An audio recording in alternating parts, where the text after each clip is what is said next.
Hello.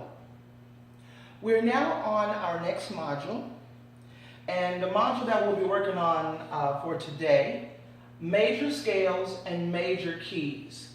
This is in your book, Lesson 25, Unit 6, page 37, Lesson 26 through 30, Unit 7, and these are pages 43 to 47, and Lesson 34, Unit 8, page 53.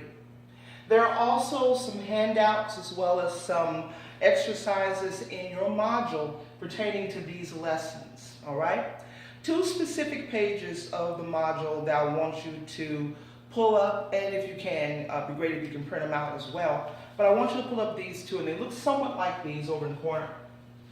One looks like a big circle of fifths. So you need to pull that one up and print that one out if you can. And also major scale formula. Print that one out and pull it up for yourself as well. These work in conjunction with the lessons in the book as well. All right? So, and from time to time I'll be going back and forth around here, making sure that I have everything I need. You've already learned about the basic elements of music, and now we're going to begin to utilize one of the most important elements of music that you know what key a piece is in and what tonality a piece is in. All right? So basically all of this is a discussion about tonality.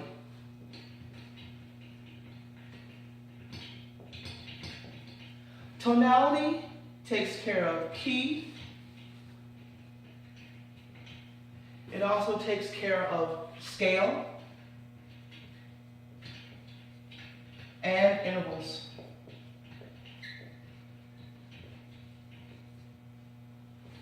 Key is what you see. Scale and intervals are what you see and hear. All of this is what you see and hear, and that's what tonality is. What you see and what you hear when it comes to music. And basically that is what music is. Tonality is what music is. So, as we're going through this stuff, you will be hearing me play examples. You should have your nice little piano keyboard on your phone or computer or your pad, and begin to play the notes along so you can begin to hear the tonality. It's not enough just to look at this stuff and know what it looks like. Obviously, this is music, so you have to know what it sounds like.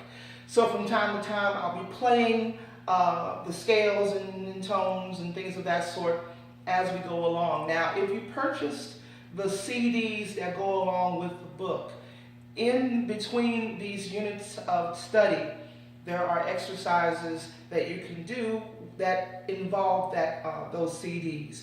Just follow the instructions in the book.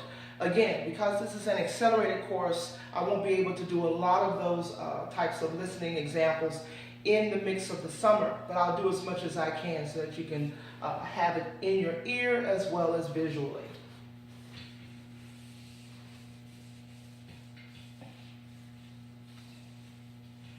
So first of all, we're going to discuss a scale. A scale is simply a music tonality of at least 2 or more tones. Obviously, when we think of scale, we think of 8 tones. So let's go ahead and write down a simple 8-tone scale. Boom.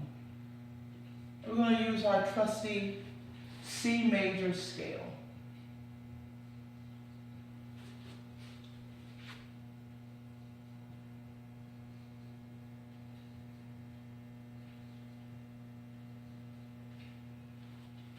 Now you will see definitions that say a scale is 8 tones.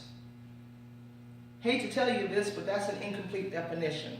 There are 12-tone scales, there are chromatic scales, there are blues scales. There are so many different types of scales in music, And as Western music has evolved into more contemporary forms, composers have began to experiment with different types of scales, not just our traditional scales. But we're going to work with traditional scales in this class. As you go along in theory, particularly those of you who are in music, you pass to 200 classes and you get into 300 classes with contemporary scales, you'll get into some crazy stuff. But right now, we're just going to keep things real simple. This is simply an 8-tone scale. And when we think of scales, we think of it this way. But I want you now to get ready to understand what a major scale is. Now, in order for me to tell you what a major scale is, I'm going to first tell you this. A group of 4 notes, and it's called a tetrachord.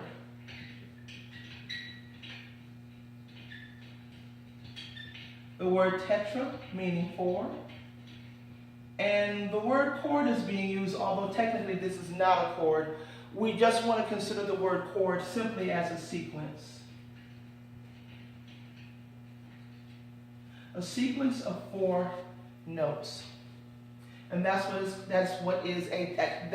is what a tetrachord is. All right, let me get rid of this definition and just keep the word tetrachord for a minute. We have 4 notes here. 1, 2, 3, 4. That's a tetrachord. And then we have another set of 4 notes. 1, 2, 3, 4. Notice that the tetrachord, the notes are in either ascending or descending order. And you'll notice that throughout the book. We're just going to stay ascending for now. A group of 4 notes is tetrachord here. It is a specific tetrachord, and it is the building blocks of what we will now consider a major scale. A major scale is a diatonic scale.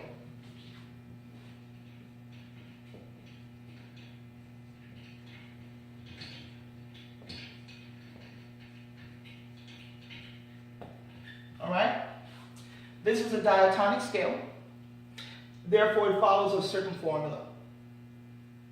Now, remember the last lesson we talked about half steps and whole steps in regards to tonality, how we hear it? A half step is a semitone, the distance between one note to the next. Remember on our piano, and I may be out of shot for you, but you should see a piano keyboard coming up. From C to C sharp. We know that that is a half step. From C, however, to D is a whole step. So again, this is becoming very important that you understand that. A whole step simply is 2 semitones. From C to C sharp to D. Now we talked about the piano keyboard in itself. We talked about where half steps and whole steps lie. So using all white keys, we're in the key of C.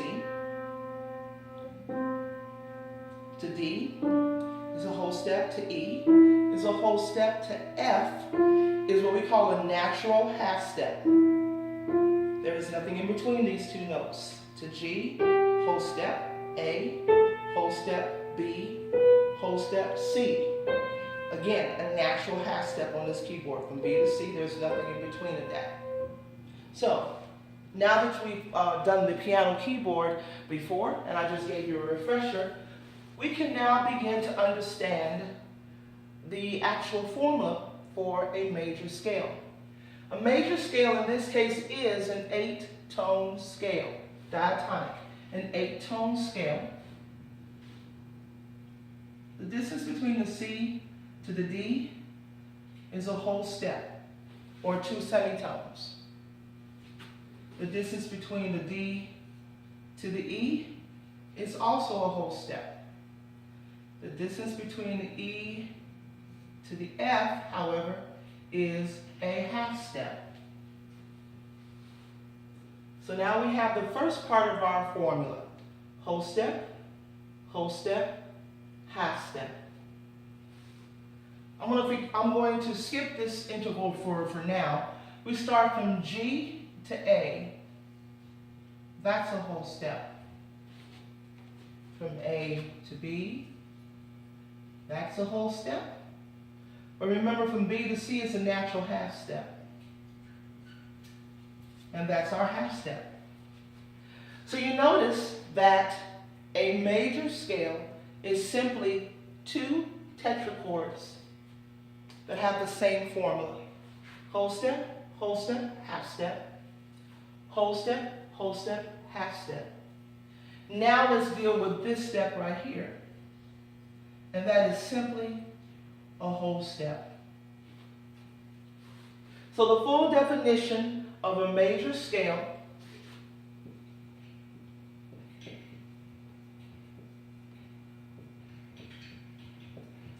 is two tetrachords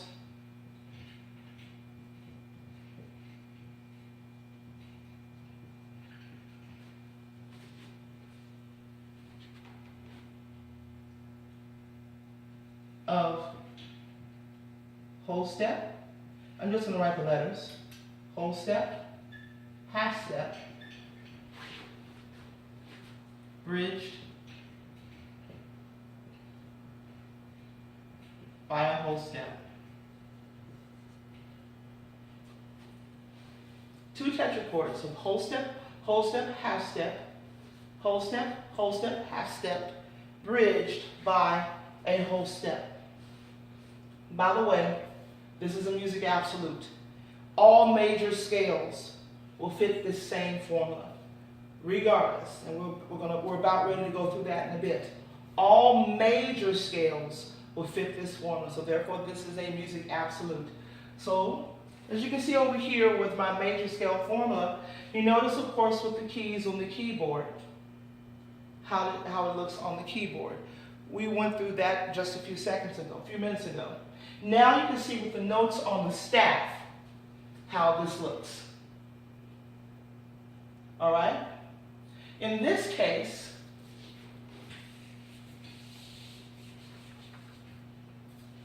we are in C major.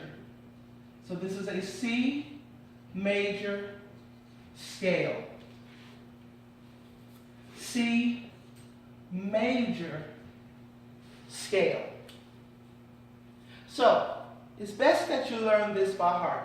So let's drill this a couple of times. Let's drill the formula for the major scale. Here we go. Whole step, half step, whole step, half step. You want to try it again? Let's do it. Ready, and whole step, half step, whole step,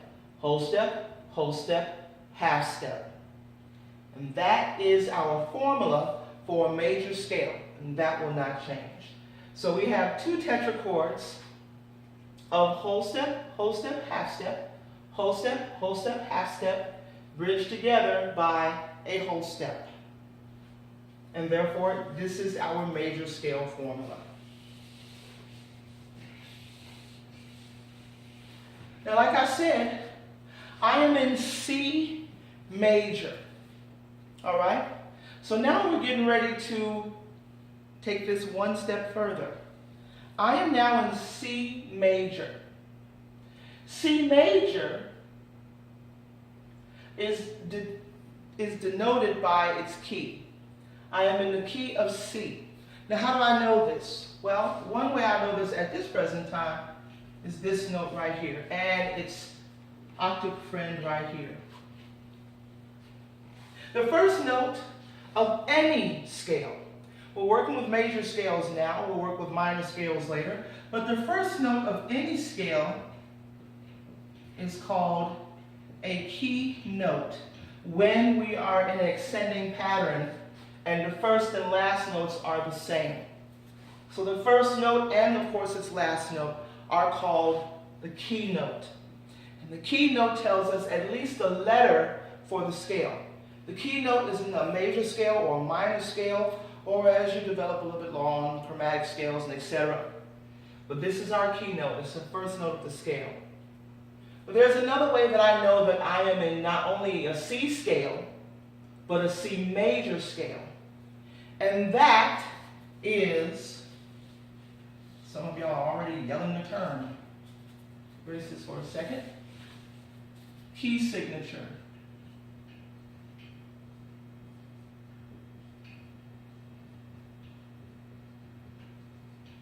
All right? Let's push our little friend, the clef, over just a little bit. The left side of your music tells you everything. It tells you, of course, what treble, what staff you're on. In this case, we're on the treble staff. It will also tell you what key we're in. And it'll also tell you the time signature. So this is key, clef, time signature.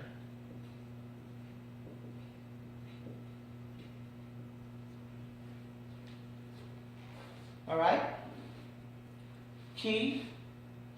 Clef, key, and time signature. All of this information is right here on this side of your staff. And this is where you're going to start looking, especially those here in music. You'll look here first, for all of your information. Excuse me while I bend down and get this eraser. This is the first place you're going to look at for all the information that you need about a piece. All right? So, we've already dealt with clefs and time signatures. Trying to erase things pretty clearly. I'm going to erase the time signature for now. Let me make this clef a little neat.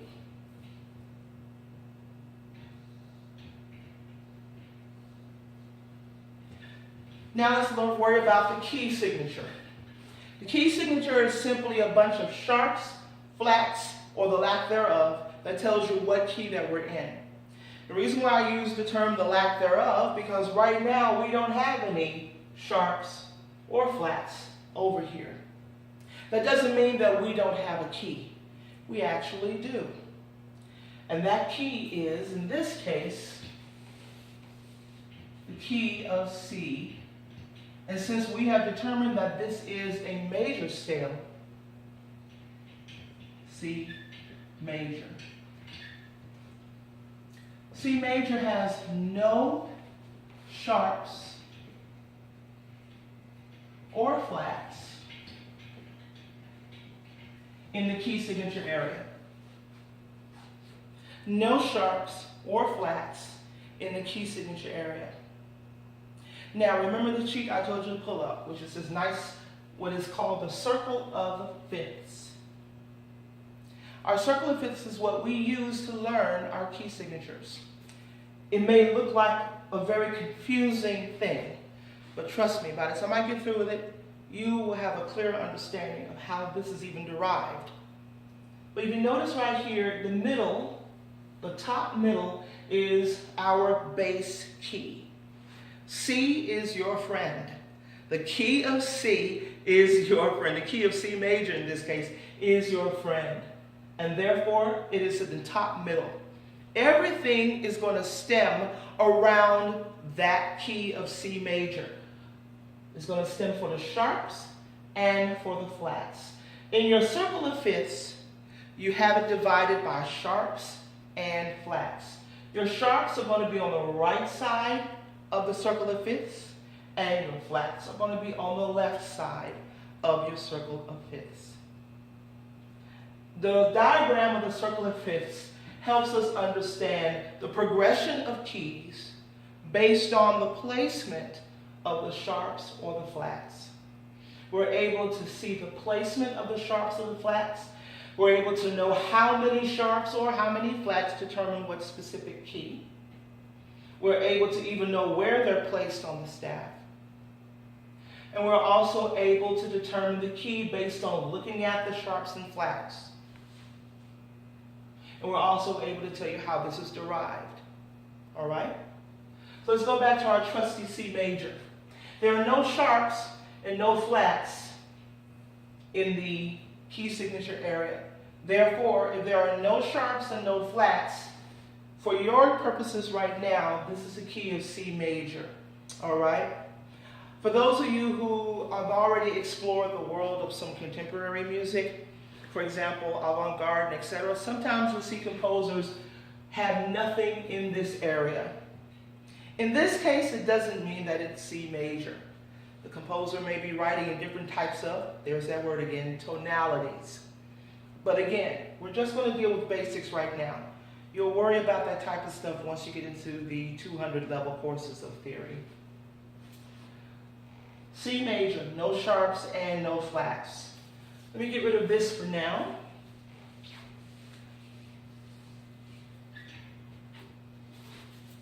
And let me get rid of this now that you know the formula. And you can see the formula is right there. Again, this is an absolute. That formula will remain the same. Let me get the circle away from this C and from its friend over here.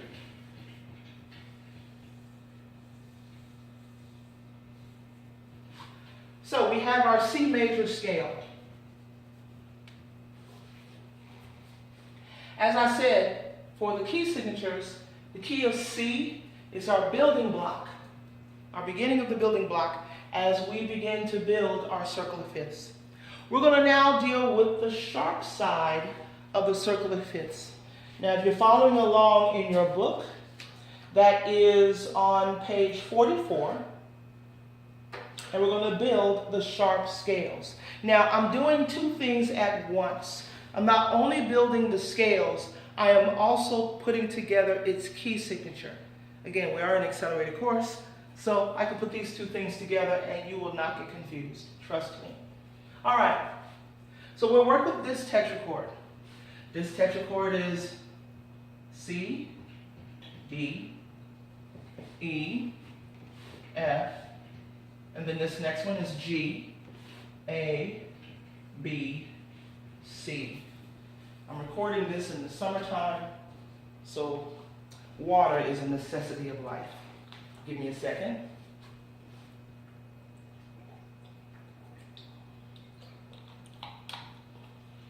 Hope you're drinking water too while you're learning these lessons, or eating, or whatever you're doing to keep yourself comfortable.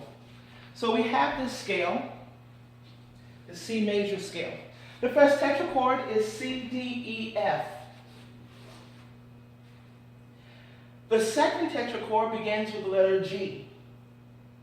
When we are building our scales based on the circle of fifths, we utilize this tetrachord formula. So now I will go to the first note of the second tetrachord. And this is the note of G. It is the first note of my second tetrachord. If you notice, it is also the fifth scale degree. 1, 2, 3, 4, 5 of my G major scale. So the first note of my second tetrachord, or the fifth scale degree, is going to be now the next key on the sharp side of my circle of fifths. So look at your circle of fifth diagram. Don't look at this right now, just look at this. From C, the next one is G. 5 notes up, C, D, E, F, G. Now we see where the term circle of fifth is coming in. So this is 5 notes up, and that's the next key. This is also this specific tetrachord. So now I'm going to erase this C major tetrachord.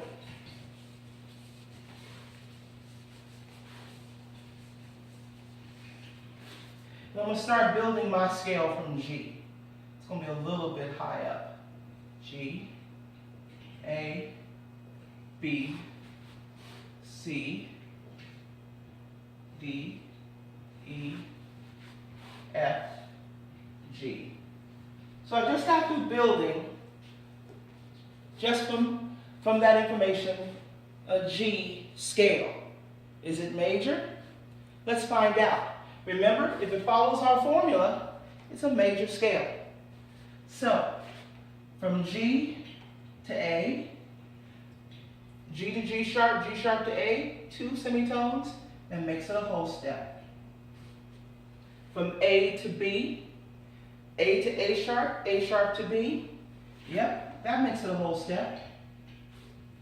From B to C, we know that's a natural half step. So first of our formula is complete. Whole step, half step. All right, let's skip this interval for a second, and let's see if the second interval is the exact same. The second tetrachord, forgive me, is the exact same as the first one. This is our D to our E. D to D sharp to E. Yep, that's a whole step. From E to F. E to F is a natural half step. So, no, this is not a whole step. But we got to fit this formula here. So how do we make that a whole step? We simply increase one of the notes. In this case, we need to increase the second note. Since we're going ascending, and it's a scale going ascending, any alterations we must do must be going in the same fashion. So in this case, this is now an F sharp. We don't say E sharp, we just have to keep going up by letter. So the next letter is an F, and it therefore is altered. And it is now an F sharp. Now we have a whole step. And because this shortened the distance between these two notes, we've now made this a half step. And by the way, from C to D is a whole step. So there we have it. Whole step, half step, whole step, whole step, whole step, half step. We altered the F and made it an F sharp in order for it to fit our major scale formula. And there we are. This is our key note, and we have the makings. We have completely, rather, a G major scale. So now you have your G major scale. So we now need to make sure that we understand that we're now in the key of G major. Again, this is our area that tells us the clef or the tonality. Are we high, are we low? It tells us the time signature, how many beats in the measure, and what note gets that specific beat. And it also tells us what key we're in. So we know that this is no sharps and no flats, it's C major. And that's the only key that that rule applies to. So everybody else has to have a sharp or flat, at least one. G major is our first key. And you guys are probably already smart enough and guessed it. That's the note that's altered. And therefore, we put that sharp right over here. And therefore, this tells us that I am in C major. The scale is a C major scale because it tells me what notes are affected or not affected. In this case, the only note that's affected is that nice little F sharp. And therefore, we have built the G major scale, and by virtue of building it, we now know that the G major scale in the key signature has one sharp. All right? And you go to your circle that fits over here. Now you can look at the nice little clef area here.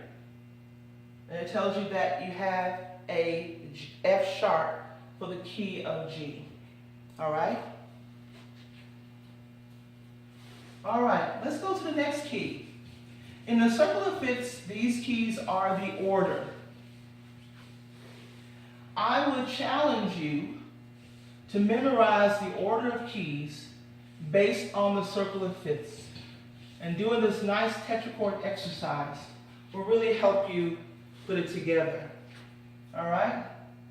G, A, B, C, D, E, F sharp, G. From this point on, by the way, whatever notes are affected, we must give it its name by what affects it. In this case, a sharp has risen that to an F sharp, so therefore we must say the name F sharp. So don't just say F. If you see a sharp right there, it is F sharp, and that's its name. All right. 1, 2, 3, 4, 1. or 5. This is the 5th scale degree, now from G. So now that you see our pattern, we started from C. We got our first tetrachord from the first note of the second set of tetrachord, or the 5th scale degree of the full scale. So now we're starting now from G. Our first tetrachord, our first note of our second tetrachord, or our 5th scale degree, is now D. Look at your circle of fifths. Notice that D is the next one. G, A, B, C, D. The 5th one after G. All right? So let's build the D major scale.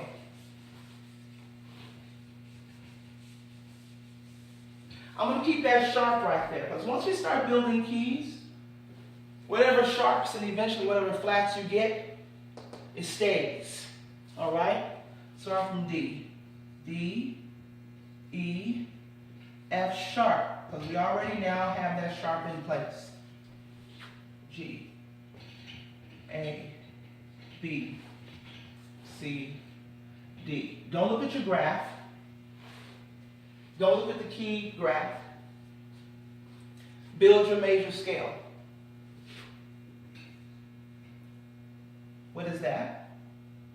That's a whole step. D to D sharp to E. E to F sharp, we now know that that's a whole step. In other words, this is our second, this is the tetrachord we've already built. F sharp to G, that's a half step. All right? Skipping this way for a second. A to B, that's a whole step. From B to C, it's a half step, because B to C is a natural half step. So, in order for us to keep going, we have to have a whole step here. So the C becomes altered C sharp. One step up, that's our whole step. Because we have altered it one step up, it has made this scale, this two set of notes narrow, and has made it a half step. And by the way, G to A is a whole step. There's our major scale. We're now in the key of D major. D is our key note. Excuse me. So now we have a D major scale. Our C was altered. So the C now goes into the key signature, as you noticed here with your graph. All right? All right.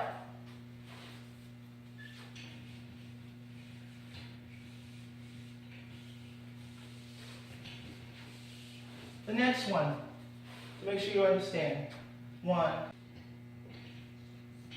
first degree of our second tetrachord, or the 5th degree of our scale. We're now going to build on A.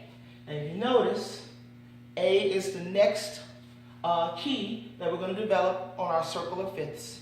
So that's D, E, F, G, A. So we're going to build our tetrachord, our 2 tetrachords on A. Let's do it right here. A, B. Now we know that C is sharp. D, E. We know F is sharp. G. And this is a ledger line on top of the G ledger space. A. All right? Don't look at the circle of fifths graphs. Build your major scale. So from A to B, that's a whole step. From B to C, sharp, that's a whole step. This is now a C sharp. From C sharp to D, C sharp to D is 1 semitone, that's a whole step. Let's go ahead and put this one as a whole step because it does fit the formula. From D to E, that is a whole step. From E to F sharp, this is now also a whole step. From F sharp to G, F sharp, G, that's a half step. So therefore I need to increase the G by a half step, and therefore we now have a G sharp thus making that a whole step. From G to A, from G sharp to A now is our half step. And since I've altered to G, it goes right here. So now I have the makings of an A major scale based on the formula. All right? It falls into my major scale. That's an absolute. So therefore, I now have an A major scale. And you'll notice on the graph, where the G is placed in the key signature is where it is here. By the way, the placement of the sharps and the flats, the way you see it is the way it is. It is an absolute. You can't just place sharps and flats willy-nilly here. Reason why is because music is a language. And this is why, again, I think I've already explained this. If I didn't, I'm explaining it now. And if I did, I'm explaining it again. Music is an absolute language, just like English, French, Spanish, German, whatever languages you speak and hear, it is an absolute language. In this case, it is a codified written language, as well as an oral language. When we see the sharps and flats placed exactly where they are, everybody who reads music will know that. And this is why you can't place sharps or flats on this key signature area willy-nilly. It must follow what we have here as formula. If it starts being placed willy-nilly, someone may not be able to read it, or most of our cases, people are like, that is wrong. And it will be wrong. It's just like creating something in English that only 2 or 3 people know, and the remaining, I don't know, 700 billion people don't know. So that's why all of this is specific and important. Music is a language, and it's a codified and well-developed language. And we have some absolutes over time. So that's why this major scale, this is a major scale. No matter how you look at it, this formula says major scale. And the way we put our sharps and eventually our flats in the key signature area is an absolute. So make sure that you are learning where the sharps and flats are. It's not exactly a rule per se, but I often tell people we build sharps starting upward and then we just fill in the blanks. I think that's the best way to think about it. And we start building flats slightly downward and going upward. There's really no thought pattern per se. So if you begin to just understand where they are and just begin to draw them out yourself where they're supposed to land, you'll exactly know where they go when you're writing your music. All right? So back to the lesson, that's A major. Whoops. 1 or 5. This note right here. We're now going to build E major. Look at your circle of fifths.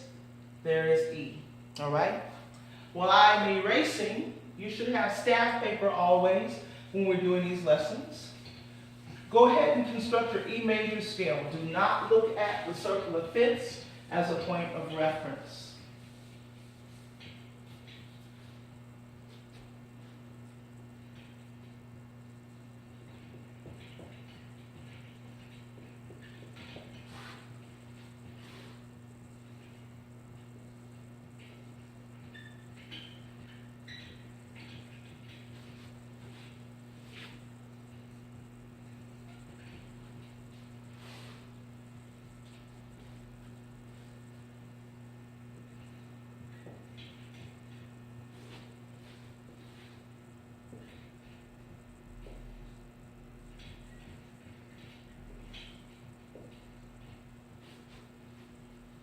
I'm going to stop right there. Because believe it or not, your first tetrachord sequence was your second tetrachord sequence in the key prior. So because we corrected it in regards to making any adjustments, the first tetrachord is going to always be correct. All right? Now we're coming to our second tetrachord, if you haven't already beat me to it. From B to C sharp. Remember, from B to C is a natural half step. So because this is C sharp, yep, that's right. From C sharp to D is a half step. So I need to make this a whole step. All I do is alter the D. That narrows this interval down that was originally a whole step to a half step. And there we are. This is my E major scale. And my D was the note that's adjusted. Now, have you guessed something here?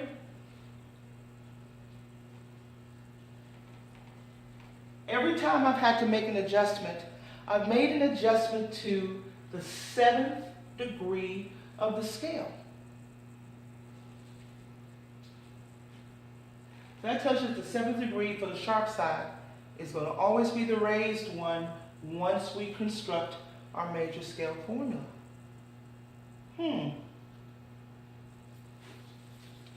All right. So I just got through with E major. 1, 2, 3, 4, 5, or the first note of our next scale. And we see this is B. All right? Go ahead and start constructing your B major scale.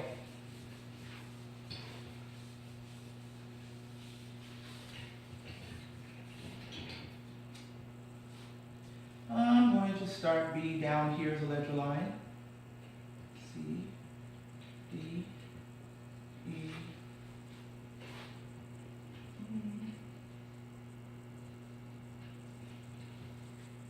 Now I know my C is raised. I know my D is now raised. I know my F is raised. My G is raised. And my C is raised. Oops. So, I know I have 4 sharps. That was wrong. I know I have 4 sharps. I kind of gave it away, did I? Well, let's do it anyway. This is a whole step. This is a whole step. That's a half step. We know that's correct because we made that adjustment 1 key ago. That's the second tetrachord of our last key. Now it's the first tetrachord of this key. We know that this is correct. From E to F sharp is a whole step. F sharp to G sharp. Remember, we need to give it its name. It's a whole step. G sharp to A is a half step. Now it's a whole step. A sharp to B is now our half step. And I need to put a sharp here.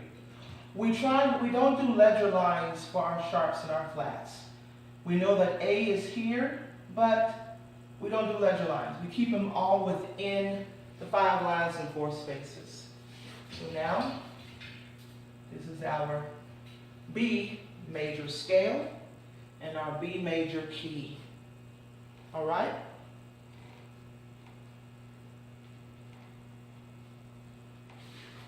All right. The next one is 1, 2, 3, 4.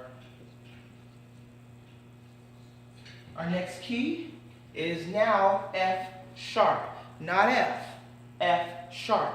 We're on the sharp side, and therefore since the F has a sharp on it, that also is the name of our key, F sharp. All right? Build your F sharp major scale.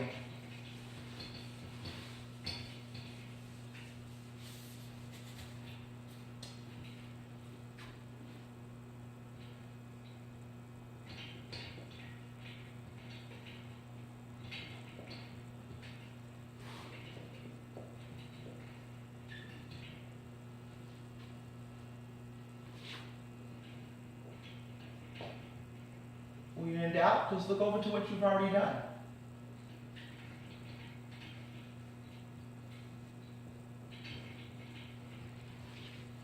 One, 2, 3, 4, 5, 6. 1, 2, 3, 4, wait a minute. 1, oh, 6 because I'm counting the F sharps twice. 1, 2, 3, 4, 5. So therefore we have 5 sharps. Build your scale. Remember the first tetrachord was the second tetrachord of the scale original, so that is going to be correct. If you put all the notes together the way they should, this is going to be correct. Now we got to worry about our second one, but you already know the hint. Just raise to 7th degree. And there you have your formula. Whole scale, whole step rather, whole step. How on earth is that a half step?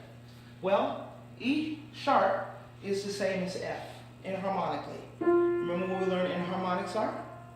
Enharmonics are notes that have the same tonality, but have two ways of giving its name. So E sharp is an F, and F to F sharp is our half step. So there is our formula. The sharp keeps going up here, and that is our F sharp major scale.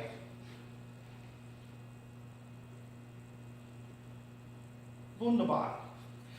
Only one scale left for our purposes.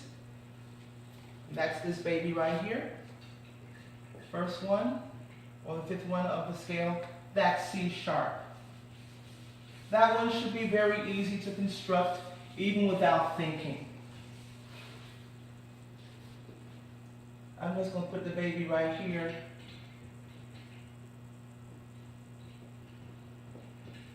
Not right there, sorry. Right here. Because that's going to be the affected note. C sharp, D sharp, E sharp, F sharp, G sharp, A sharp. This B will be raised. C sharp.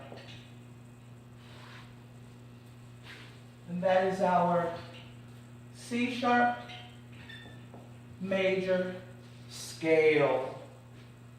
Everybody gets a sharp. So that's our C sharp major scale. And I've made the adjustment here in the key signature. And you notice on your graph, you'll see the C sharp scale over here. Don't worry about these little flats right now. We'll get to that in a minute. But notice that this is now our C sharp major scale. All right? I'm going to take a break right here. You're going to take a breather. I'm going to stop the video. And then you're going to go to the next video, and we're going to work on the flats. All right? See you in a bit.